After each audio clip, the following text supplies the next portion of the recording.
Euronews. Las noticias. Saludos desde Madrid y bienvenidos a Euronews hoy. Este lunes abrimos con la guerra en Ucrania. Alemania asegura que la filtración sobre la utilización de misiles Taurus en Ucrania ha sido tramada y orquestada por Rusia. Creen que Moscú quiere difundir la idea de que Alemania planea una guerra contra Rusia, cuando en la conversación, según el ministro de Defensa alemán, solo se habla de escenarios teóricos de cómo Ucrania podría utilizar dichos misiles. Mientras, en la guerra de Gaza, Israel no ha acudido a la mesa de negociaciones para un alto el fuego con Hamás que se había preparado en Egipto. Dice que espera la respuesta de Hamás al acuerdo que han planteado las mediaciones. En Haití han declarado el estado de emergencia después de que bandas criminales liberasen de forma masiva a miles de presos. En Estados Unidos, Nikki Haley ha logrado triunfar por primera vez en las primarias republicanas. Ha vencido a Trump en las votaciones del Distrito de Columbia. Pero hay más noticias. Vamos con otros titulares de la jornada. Las fuerzas conservadoras de línea dura de Irán mantienen su amplio control del Parlamento tras unas elecciones con muy poca presencia de candidatos reformistas. Los socialistas europeos se preparan para luchar por los altos cargos de la Unión Europea en las próximas elecciones. Italia presenta un plan para mejorar la seguridad laboral con más inspectores y una licencia por puntos para contratistas. Aumentan los casos de pornografía con inteligencia artificial. Los delincuentes recrean con esa tecnología escenas sexuales usando el rostro de menores. China relanza las negociaciones de paz entre Rusia y Ucrania. El enviado especial chino Li Wei viajó a Moscú para reunirse con el viceministro de Exteriores Mikhail Galuzin. El mediador chino prosigue su gira diplomática por Kiev, Francia, Alemania y Bruselas. Mientras, en Berlín, el titular de Exteriores alemán, Boris Pistorius, declaró que la filtración sobre los misiles Taurus fue orquestada por Moscú. Excepto algunos detalles, hay poco contenido nuevo sobre esta llamada telefónica, al menos hasta ahora, y eso a su vez lleva a la constatación de que el único propósito de esta grabación es desestabilizar e inquietar. Y depende de nosotros decidir si caemos en la trampa que nos tiende Putin o si seguimos trabajando prudentemente y seguimos determinados a tomar las medidas necesarias. En Ucrania, en la ciudad de Odessa, el número de víctimas del último ataque aéreo ruso ha aumentado a 12 personas, entre ellas 5 niños. A última hora del domingo, los equipos de rescate terminaron su trabajo en un edificio de apartamentos alcanzado por un dron ruso la noche anterior. 18 viviendas del edificio quedaron destruidas. Una delegación de Hamás llegó al Cairo para participar el domingo en una nueva ronda de negociaciones. El objetivo de las conversaciones es alcanzar un alto el fuego antes de que comience el mes sagrado musulmán del Ramadán la próxima semana. Pero el grupo islamista no ha hecho comentarios sobre las posibilidades de alcanzar un acuerdo. Israel no envió una delegación al Cairo porque estaría esperando saber qué rehenes están vivos y cuántos prisioneros palestinos busca obtener Hamás a cambio de cada rehén. Estados Unidos, por su parte, sostiene que en este momento corresponde al grupo islamista aceptar la propuesta sobre la mesa.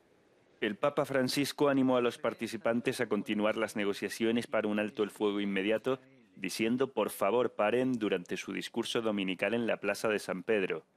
Mientras tanto, el relator especial de la ONU sobre la alimentación pidió sanciones contra Israel, alegando que es la única manera de alcanzar un alto el fuego en Gaza. También afirma que es muy posible que ya esté ocurriendo una hambruna en la franja. Los ataques israelíes han matado a más de 30.000 palestinos desde que comenzó la guerra. En torno al 80% de la población de Gaza ha huido de sus hogares y las agencias de la ONU dicen que cientos de miles están al borde de la hambruna.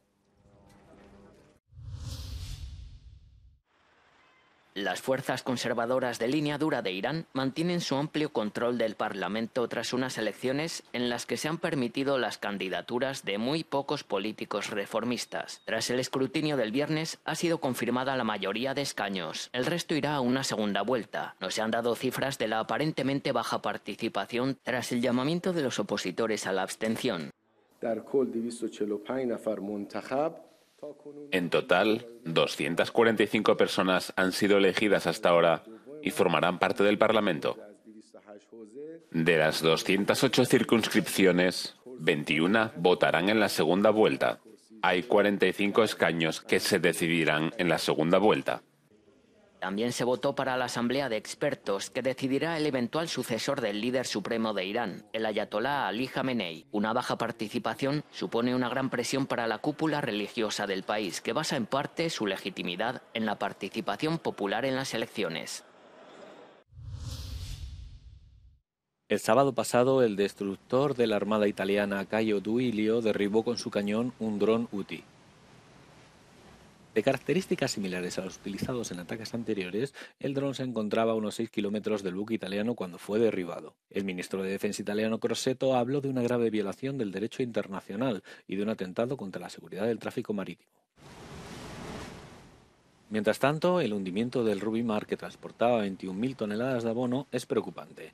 Podría causar daños ecológicos en el Mar Rojo y en sus arrecifes de coral, según anunció el centro de mando de las fuerzas estadounidenses.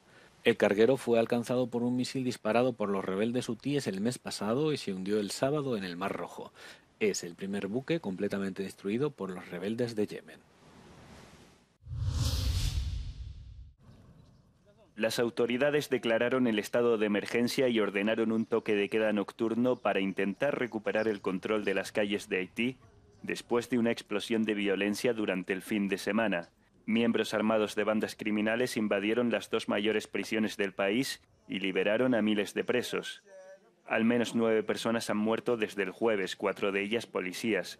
En menos de 2 semanas, varias instituciones estatales han sido atacadas por las bandas que coordinan cada vez más sus acciones.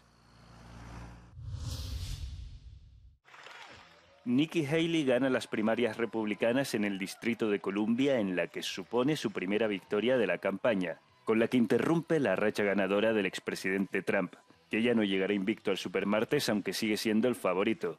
Haley ganó los 19 delegados en juego en esta última cita, pero es probable que Trump consiga varios cientos de delegados más en las primarias del supermartes de esta semana. El Distrito de Columbia, que acoge a la capital estadounidense, es una de las jurisdicciones más demócratas del país. Belgrado repetirá sus elecciones municipales tras los sucesivos fracasos de formar un gobierno en la capital serbia.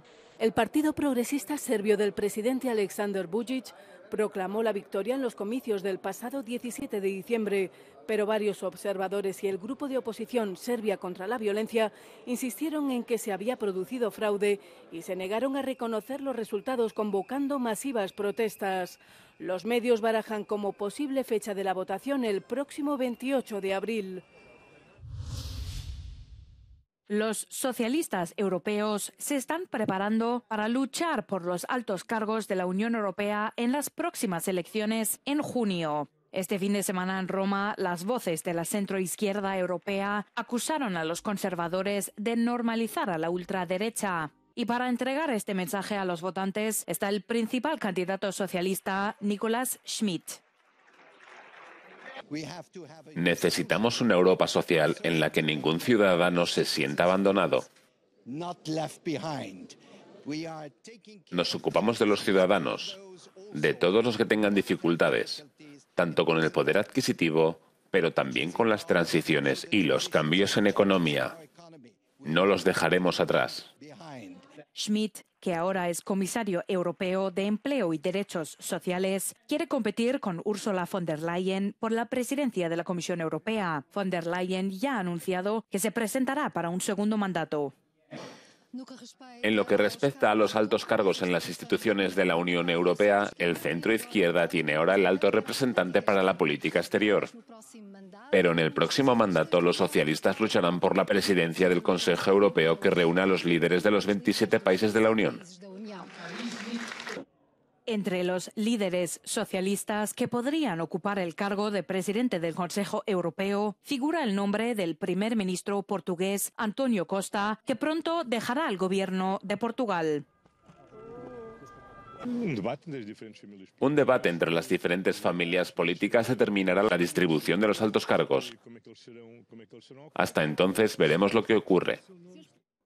Según dijo a Euronews, la líder de la Alianza Progresista de Socialistas y Demócratas en el Parlamento Europeo, la española Irache García, se necesita una reforma social del Pacto Verde.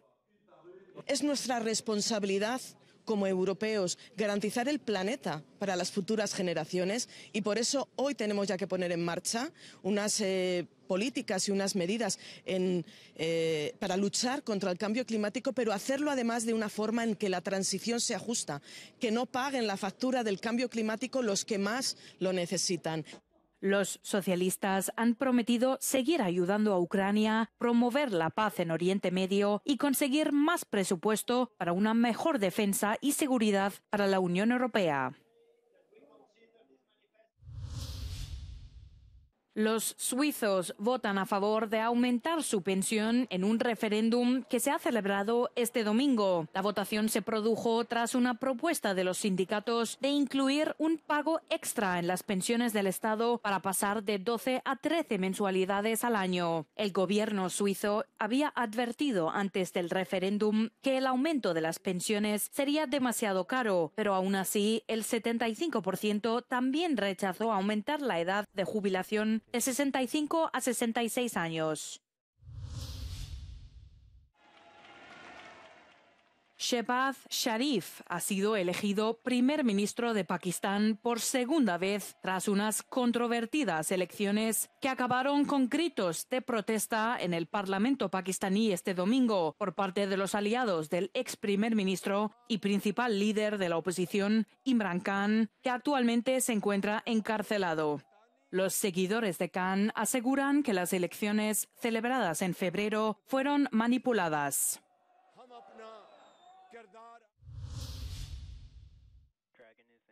Dentro de este cohete, el Falcon de SpaceX, 4 astronautas se dirigen a la Estación Espacial Internacional.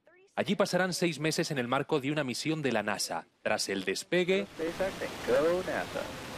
llegarán a su destino previsiblemente este martes. 3 de los astronautas son estadounidenses y el cuarto es ruso. Una vez allí se van a encargar de supervisar la llegada de 2 nuevos cohetes a la Estación Espacial Internacional.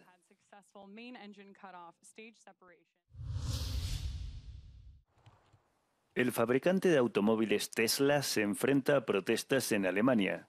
En el punto de mira, la ampliación prevista de su gigafábrica cerca de Berlín. Grupos ecologistas han pedido a las autoridades del estado de Brandeburgo que detengan la expansión. Para tratar de frustrar los planes de la empresa de Elon Musk, se han instalado en un bosque en las inmediaciones de la fábrica. La protesta comenzó el jueves pasado. El domingo, entre 80 y 100 activistas medioambientales de toda Alemania ampliaron el campamento con 10 casas en los árboles. El índice de referencia Nikkei 225 ha superado por primera vez los 40.000 puntos gracias a la fuerte demanda de acciones tecnológicas. Las acciones en Japón han seguido las ganancias en otros mercados, impulsadas por las expectativas de una fuerte demanda de tecnología asociada a la inteligencia artificial. Al mismo tiempo, se han visto promovidas por las continuas políticas de crédito fácil que estimulan la inyección de dinero del Banco de Japón en la economía para apoyar el crecimiento. El repunte de Tokio ha seguido a las amplias ganancias del viernes en Wall Street. La seguridad de los trabajadores ha estado en el centro del debate político en Italia tras la muerte de 5 trabajadores en una obra de construcción en Florencia. En 2021, Italia registró el segundo mayor número de víctimas laborales en la UE después de Francia. El recuento va en aumento este año en comparación con el mismo periodo de 2023. Ahora, Roma trabaja en un nuevo plan para mejorar las condiciones laborales. La iniciativa incluye la introducción de un número adicional de inspectores y una nueva licencia basada en puntos que obliga a los contratistas a cumplir con la normativa de seguridad para obtener los correspondientes permisos. Pero tanto la Asociación de Constructores del país como los principales sindicatos italianos han criticado aspectos de la medida. Nos oponemos a la introducción de una licencia por puntos. Y no porque no queramos más controles o que se respeten normas de trabajo adicionales. Significa che un'impresa del mercato privato apre il 1 gennaio, chiude il 31 dicembre. Pero creemos que una propuesta así puede prestarse a engaños fácilmente. Nada impide que cualquier negocio privado abra y cierre varias veces para restablecer el recuento de créditos. Los sindicatos consideran que la subcontratación es la principal causa de los accidentes. Necesitamos un marco jurídico para implantar la elaboración de perfiles empresariales que tengan en cuenta tanto el historial como la forma en que han actuado las empresas en las obras. La empresa implicada en el accidente de Florencia ya había mostrado algunas irregularidades en materia de salud y seguridad. Cambiar el sistema, dicen los sindicatos, también ayudaría a atraer inversiones internacionales. Se necesitarán varias semanas para convertir el decreto en ley, y tanto los sindicatos como las organizaciones empresariales esperan que el plan aún pueda mejorarse. Muere ahogada una niña migrante de 7 años al intentar cruzar el Canal de la Mancha. La embarcación que naufragó transportaba 16 personas, entre ellas 6 niños pequeños. La tragedia se produjo en la desembocadura de un canal del río A, en el norte de Francia. Los padres de la niña, que viajaban con otros 3 de sus hijos, fueron trasladados a un hospital de Dunkerque. El bote volcó a unos 30 kilómetros tierra adentro. Según la prefectura del norte, los migrantes parten ahora desde los canales para eludir la vigilancia y llegar a la costa sin ser vistos. Con un teclado como este y una pantalla de ordenador se puede simular un vídeo sexual suplantando la identidad de otra persona. Es un problema que ha llegado a las aulas. Hay casos en los que los alumnos desnudan con esta tecnología a otras personas de su misma clase. Ocurrió en Almendralejo, en Badajoz, y también en un instituto de Grecia. La inteligencia artificial se lo ha puesto fácil a los delincuentes. Usan estas herramientas, que son muy fáciles de utilizar y no necesitan de una formación sofisticada. Toman fotos de tu cara y la colocan en un vídeo erótico. Difunden el vídeo en varias plataformas. Su objetivo es pedir un rescate o simplemente divertirse. Tenemos cientos de casos de menores cuyas caras habían sido utilizadas para hacer vídeos falsos y difundirlos entre compañeros de clase.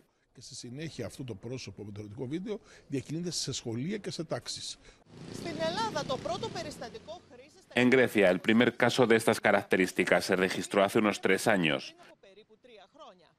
La víctima era una estudiante menor de edad y el agresor un compañero de clase. La investigación conmocionó a las autoridades. El compañero buscó fotos en las redes sociales de ella y las utilizó para que pareciera que la víctima participaba en un vídeo sexual. Cuando concluyó la investigación, descubrimos que la víctima era la mejor alumna de la clase y el agresor era el segundo mejor alumno y solo quería desacreditarla.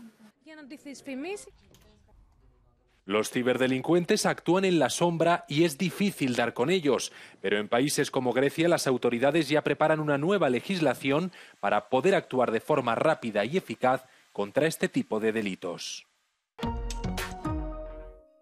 Hasta aquí las noticias más destacadas de este lunes. Gracias por darle al botón de suscribirse, por todos los comentarios que nos animan a seguir ofreciéndoles la información cada día y por todos los me gusta que ayudan a que la información recorra todo el planeta.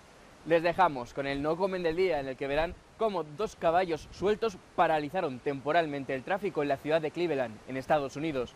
Buenos días, buenas tardes, buenas noches.